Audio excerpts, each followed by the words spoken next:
हर हर महादेव। ओम नमः शिवाय। आप सभी को महाशिवरात्रि की हार्दिक शुभकामनाएं। भक्तों, अगर आप अपनी लाइफ में इस महाशिवरात्रि के पर्व पर कुछ सीखना या करना चाहते हैं तो हमारे चैनल को जरूर सब्सक्राइब कर लीजिए, क्योंकि आज हम आपको इस वीडियो में एक गुप्त जानकारी बताने वाले हैं जो कि अभी तक किसी भी चैनल पर नहीं बताया गया होगा। इसलिए वीडियो को अंत तक जरूर देखें। वीडियो को आधा अधूरा छोड़कर आगे बढ़ जाते हैं और उनको कभी सफलता हासिल नहीं होती, क्योंकि उन्हें जो ज्ञान की प्राप्ति होती है वह आधी अधूरी होती है। भक्तों, अगर जिस महिला की शादी हो गई है तो उस महिला को इस शिवरात्रि पर इन चीज़ों का विशेष ध्यान रखना चाहिए। ऐसे में अगर आपका पति भी इन 3 चीज़ों को पहनने के लिए बोले, आप तुरंत मना कर देना, क्योंकि महाशिवरात्रि के इस पावन अवसर पर एक शादीशुदा महिला को भूलकर भी इन 3 चीज़ों को कभी नहीं पहनना चाहिए, नहीं तो आप अपने पति की मृत्यु का कारण बन सकती है। आज हम महिलाओं से संबंधित जानकारी बताने वाले हैं। इस जानकारी को बिल्कुल ध्यानपूर्वक सुनना है। हमारा काम सिर्फ आपको सलाह देना है, मानना या ना मानना यह आपकी मर्जी है। आज के इस आधुनिक दौर में शादीशुदा महिलाएं कई ऐसी चीजें पहन लेती हैं जिनके बारे में उन्हें पता तक नहीं होता। यहाँ तक कि शास्त्रों में भी यह नहीं लिखा होता कि कुछ भी पहने। ऐसे में उनके परिवार, रिश्ते और पति की जान भी चली जाती है। आखिर में वे 3 चीजें कौन सी है जो महिलाओं को कभी नहीं पहननी चाहिए? भक्तों, वीडियो में आगे बढ़ने से पहले अभी भी अगर आपने हमारी वीडियो को लाइक नहीं किया है तो लाइक करें, कमेंट में ओम नमः शिवाय जरूर लिखें। हिंदू धर्म में विवाह के बाद हर स्त्री के लिए 16 श्रृंगार बहुत मायने रखता है। मांग में सिंदूर, माथे पर बिंदिया, हाथों में चूड़ियां, पाँव में पायल और बिछिया यह धारण कर जब एक लड़की अपने घर को छोड़कर दूसरे घर में प्रवेश करती है तो उसके जीवन के सभी मायने बदल जाते हैं। जिस प्रकार 16 श्रृंगार एक स्त्री की सुंदरता में 4 चांद लगाता है, साथ ही यही स्त्री के जीवन में परिवर्तन और समाज में उसकी पहचान को एक नए रूप में प्रस्तुत करता है। धार्मिक दृष्टि से ही नहीं बल्कि वैज्ञानिक दृष्टि से भी 16 श्रृंगार का महत्व माना जाता है। हिंदू धर्म मानने वाली प्रत्येक सुहागिन स्त्री अपने पति की लंबी आयु और सुखी जीवन की कामना के साथ 16 श्रृंगार धारण करती है, परंतु कई ऐसी चीज है जो कि महिलाओं को कभी नहीं पहननी चाहिए। यहाँ तक कि कुछ दोस्त ऐसे भी होंगे जो हमारी बातों को हल्के में लेंगे, क्योंकि उन्हें वास्तुशास्त्र का ज्ञान नहीं है। भक्तों, आप सबको यह तो पता ही होगा कि जो शिवरात्रि का व्रत है वह महिलाएं किस तरह रखती है। आपको बता दें कि आजकल के फैशन के युग में महिला सुंदर दिखने के लिए काफ़ी हदें पार कर जाती हैं। वास्तुशास्त्र के अनुसार सफ़ेद रंग की साड़ी या सूट कभी नहीं पहनना चाहिए। इसका कारण यह है कि सफ़ेद रंग की साड़ी को पहनने से पतिव्रता धर्म बिल्कुल खत्म हो जाता है। उनके रिश्ते में नकारात्मक ऊर्जा का आगमन होता है, क्योंकि यह लिबास विधवा होने का है। ऐसे में आप अपने पति की मृत्यु का कारण बन सकती हैं, इसलिए सावधान हो जाइए। वहीं अगर आप सफ़ेद रंग का वस्त्र पहनना चाहती हैं, ऐसा भी कहा जाता है कि जो सफ़ेद कलर की वस्तु होती है वह विधवा ही पहनती है, इसलिए सफ़ेद रंग को विधवा का प्रतीक भी माना जाता है। इसलिए सुहागिन महिलाएं जितना हो सके सफ़ेद रंग से दूर रहना चाहिए। नंबर 2, इस आधुनिक दौर में महिलाएं सुंदर दिखने के लिए पैरों में सोने की पायल और बिछिया पहनती हैं, जो कि शादीशुदा महिलाओं के लिए पूरी तरह से अशुभ माना जाता है। पैरों में सोने से बनी हुई चीज़ें को पहनने से कुबेर महाराज का अपमान होता है, जिसके कारण आपके परिवार से रिश्ते टूट सकते हैं और कई परेशानियों का आगमन होता है। इसलिए सोने को पैर में कभी नहीं पहनना चाहिए। पैरों में सोना पहनने से पाप लगता है। नंबर 3, मंगलसूत्र। मंगलसूत्र का महत्व धर्म के अनुसार शादी बिना मंगलसूत्र के अधूरी मानी जाती है। आपको यह बता दें, सभी लोग जानते हैं हिंदू महिलाओं के लिए सिंदूर सुहाग की निशानी होती है। इसे वे अपने पति की खुशी से जोड़ती है। ऐसे में अगर जो महिला विवाहित होकर भी सिंदूर ना लगाए तो उससे बड़ा पाप माना जाता है। वही मंगलसूत्र का भी बड़ा महत्व है। मंगलसूत्र में सोना या पीतल भले ही ना लगा हो, लेकिन पीले धागे में काले मोती जरूर होने चाहिए। ऐसा माना जाता है मंगलसूत्र का पीला हिस्सा माता पार्वती और काला हिस्सा भगवान शिव का माना जाता है। शास्त्रों के अनुसार शादी होने के बावजूद जो महिलाएं मंगलसूत्र नहीं पहनती तो सबसे बड़ा पाप है। ऐसे में आपके रिश्ते पर कलंक लग सकता है। इसलिए एक शादीशुदा महिलाओं को मंगलसूत्र अवश्य पहनना चाहिए। अगर आपके पास मंगलसूत्र नहीं है तो कम से कम गले में काला धागा तो पहन सकते हैं। दोस्तों, क्या आप जानते हैं, अगर सिंदूर में एक चीज रख दी जाए तो आपके लिए और आपके परिवार के लिए बेहद शुभ हो सकती है। अगर नहीं तो जरूर देखिएगा। हम आपको बताने वाले ऐसी कौन सी चीज है जो सिंदूर की डिब्बी में रखनी चाहिए।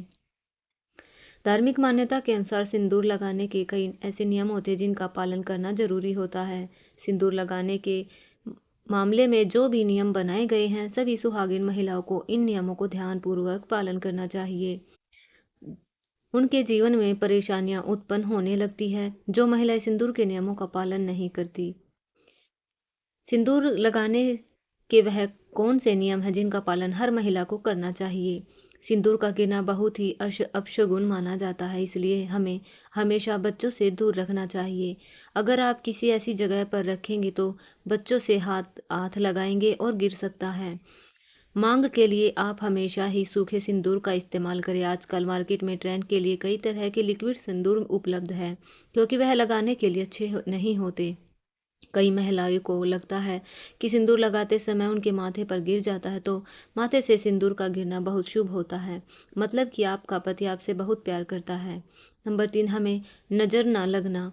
आप सिंदूर को किसी के सामने नहीं लगाएं, इससे आपके पति को नज़र लग सकती है और आपका प्यार कम हो सकता है।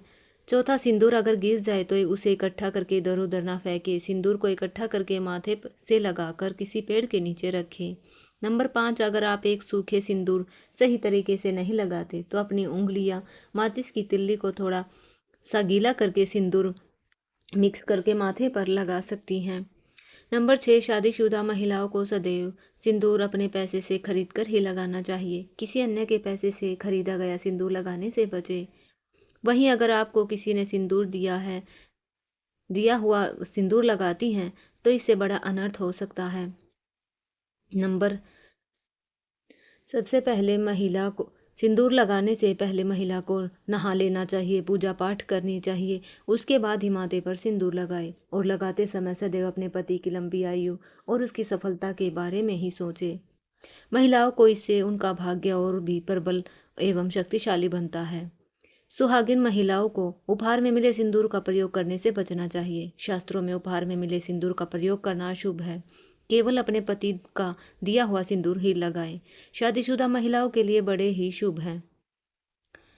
भक्तों, शिवरात्रि की पूजा करने से पहले एक जरूरी काम जरूर करना। जब भी आप पूजा पाठ करें, कोई भी छोटा मोटा पूजा पाठ करें या शिवरात्रि की पूजा करें, उसी दिन आपको पूरे 16 श्रृंगार पहनकर ही पूजा करनी चाहिए। खासकर एक काम तो जरूरी करना है।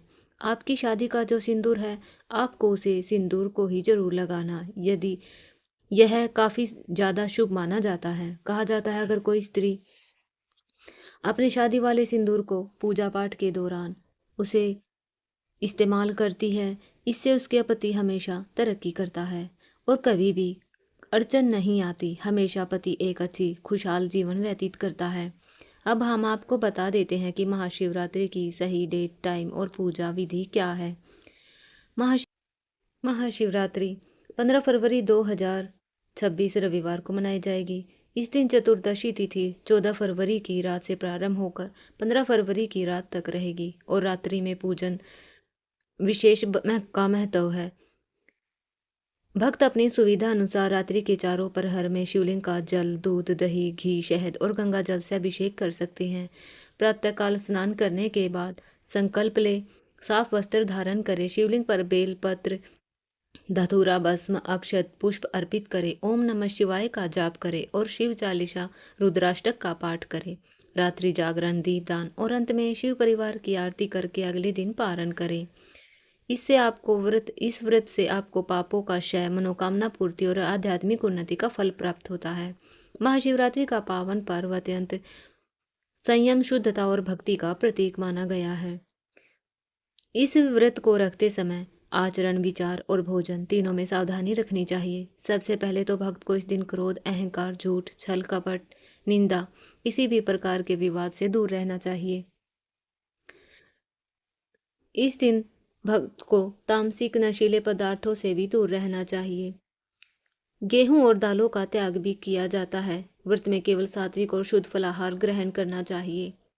ब्रह्मचर्य, संयम, मौन या कम बोलने का भाव बनाए रखना चाहिए। बार बार मन को भगवान शिव के ध्यान में लगाना चाहिए।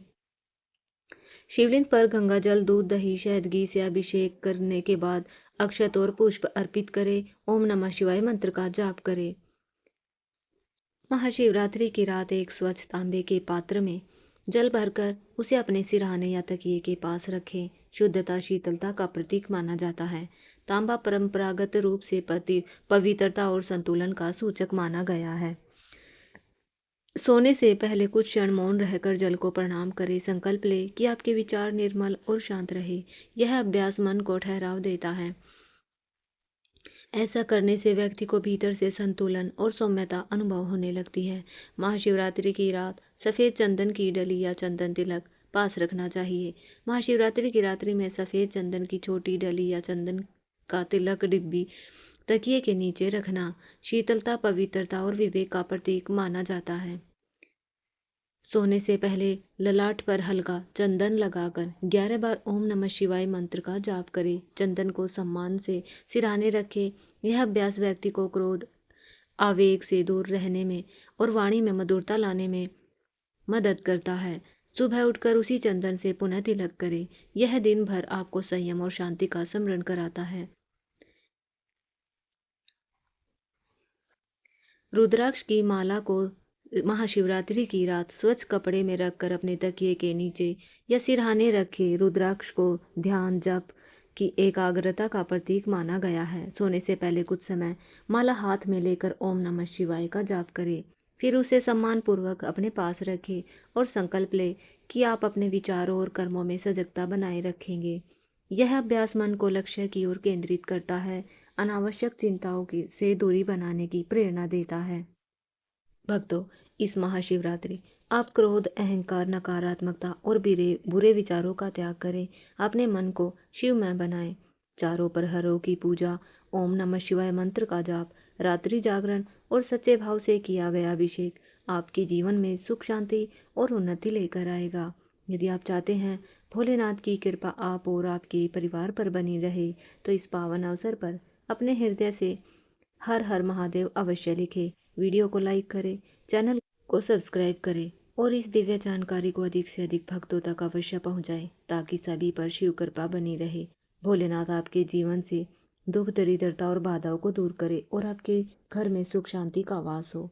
जय भोलेनाथ। हर हर महादेव।